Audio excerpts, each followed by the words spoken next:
जम्मू कश्मीर से आ रहा हूं और केवल यहां की सभा के लिए आया हूं, अन्यथा मेरे और भी कार्यक्रम थे। मैंने कहा नहीं, मैं जाऊंगा सरधना में, मैं इस बार जरूर जाऊंगा, 24 में मैं जरूर जाऊंगा। और बहनों भाइयों, मैं इसीलिए आया हूं आपसे कहने के लिए, जो लोग गुमराह कर रहे हैं उनके गुमराह में आने की आवश्यकता नहीं।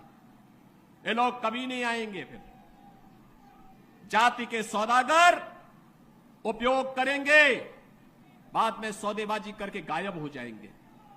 हमें किसी भी ऐसे व्यक्ति के बहकावे में नहीं आना है जिससे हमारा राष्ट्र धर्म खतरे में आए। याद रखना, इस देश के राष्ट्र धर्म को हमेशा खतरा जब भी आया है, इन्हीं लोगों के कारण आया है जिन्होंने जातीयता के आधार पर समाज के सामाजिक ताने बाने को छिन्न भिन्न किया है, हमेशा छिन्न भिन्न किया है।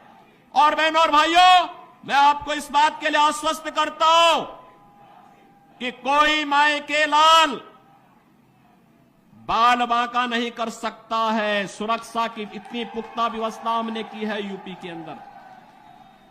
आज आप देखते होंगे बड़े बड़े दुर्दांत माफिया और अपराधी किस कदर उनकी दुर्गति हो रही है। आप देख रहे होंगे, जिनके नाम से ही लोग कर्फ्यू जैसा माहौल होता था, आज उनकी दुर्गति क्या है हर व्यक्ति देख रहा है।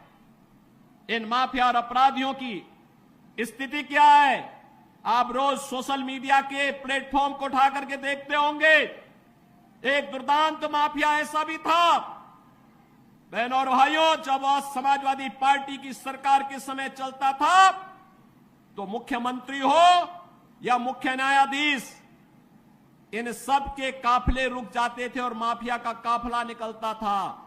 और जब हमने कार्रवाई की उस माफिया के खिलाफ और उसको रगड़ करके कोर्ट के सामने प्रस्तुत किया तो उसकी पैंट गीली हो गई थी,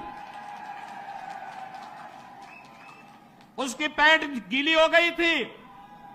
और तब हमने कहा था, उस समय उसको हमने कहा था, कानून को रौंदने वाले, आज कानून कितना बड़ा होता है यह एहसास हो रहा है कि नहीं हो रहा है। और निर्दोष लोगों को मारोगे तो मिट्टी भी नहीं मिल पाएगी। और बहनों और भाइयों, इसीलिए मैं आया हूं आपसे कहने के लिए, देखो, जिनकी गर्मी हम शांत कर चुके हैं उनको गर्म मत होने दीजिए। अब इस क्षेत्र को विकास की मुख्य धारा के साथ जुड़ने दो। उनकी सबकी गर्मी शांत हो गई है, वे गए काम से। और इसीलिए मैं आप सबसे अपील करने के लिए आया हूं कि पूरे देश की एक आवाज है, पूरा देश एक ही स्वर में बोल रहा है। और वह बोल रहा है कि फिर एक बार मोदी सरकार, फिर एक बार